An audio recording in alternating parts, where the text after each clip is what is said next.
সেই লোকটি তার জীবনের সমস্ত সঞ্চয় দিয়ে কেনা পাথরটিও ভেঙে ফেলল। তারপর পাগলের মতো ভাঙা পাথরের স্তূপের মধ্যে কিছু একটা খুঁজতে লাগলো। সবাই ভাবলো লোকটা মানসিকভাবে ঠিক নেই। সে শুধু তার সমস্ত জমানো টাকাই খরচ করেনি, বরং নিজেকেও বিশ্বাস করিয়েছে যে পাথরের ভেতরে কোনো গুপ্তধন লুকিয়ে আছে। কিন্তু ঠিক তখনই লোকটি পাথরের ভেতর থেকে একটি কালো পাথরের সিংহ খুঁজে পেল।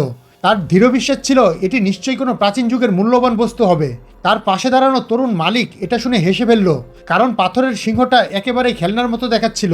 পাশে দাঁড়িয়ে থাকা সিও পাথরের সিংহটি তুলে নিয়ে মনোযোগ দিয়ে দেখলেন। তিনি সেই লোকটিকে বললেন, এটা শুধু একটা সাধারণ খেলনা। লোকটি উত্তেজিত হয়ে বলল, সে কখনো ভুল হতে পারে না। সিও তখন পাথরের সিংহটি তাদের পাশে দাঁড়ানো প্রাচীন বস্তু বিশেষজ্ঞের হাতে দিলেন। কিন্তু পরীক্ষা করে দেখার পর সেই এক্সপার্টও একই সিদ্ধান্তে পৌঁছালেন।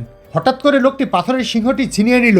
তার এরকম দৃঢ় বিশ্বাস ছিল এটা শুধু একটি সাধারণ গয়না হতে পারে না। দুই তরুণ মালিক তাকে নিয়ে ঠাট্টা করতে করতে বলল, তার কপালে সারা জীবন গরিব হয়ে থাকাটাই ভাগ্যে লেখা আছে। এসব কথা শুনে রেগে গিয়ে লোকটি তাদের বাজি ধরার চ্যালেঞ্জ দিল।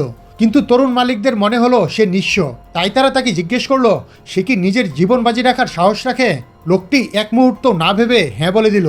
তারপর তিনজনেই একটি চুক্তিতে স্বাক্ষর করলো। লোকটি পাথরের সিংহটি টেবিলের উপর রাখলো। সে একটি হাতুড়ি তুলে নিয়ে জোরে আঘাত করলো। সঙ্গে সঙ্গে ভেতর থেকে একটি সোনালী মুক্তো বেরিয়ে এলো। সেটি মুহূর্তের মধ্যেই আলোর রশ্মিতে পরিণত হলো। একই সঙ্গে সেই জায়গায় তীব্র কম্পন শুরু হলো। লোকটি তখন সোনালী মুক্তটি হাতে নিল। সবাই হতবাক হয়ে গেল। এটা আর কিছুই নয়, এটাই ছিল সেই মূল্যবান ড্রাগন পার্ল, যা বহু বছর ধরে নিখোঁজ ছিল। এর মূল্য কল্পনারও বাইরে। পরে লোকটি দুই তরুণ মালিককে বাজির শর্ত পূরণ করতে বলল।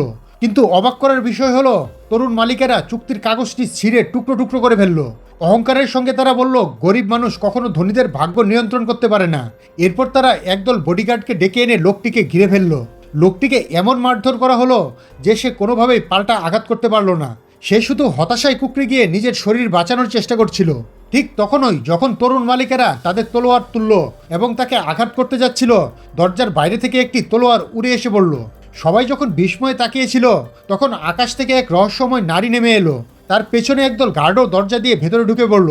পরে জানা গেল তারা দেশের সবচেয়ে শক্তিশালী গার্ড বাহিনী। নিয়ম অনুযায়ী যেই এই ড্রাগন পার্ল খুঁজে পাবে, সে স্বয়ং নিজে থেকেই তাদের নেতা হয়ে যাবে। আর সেই মানুষটি আর কেউ নয়, সেই গরিব লোকটি যাকে সবাই তুচ্ছ করে দেখছিল।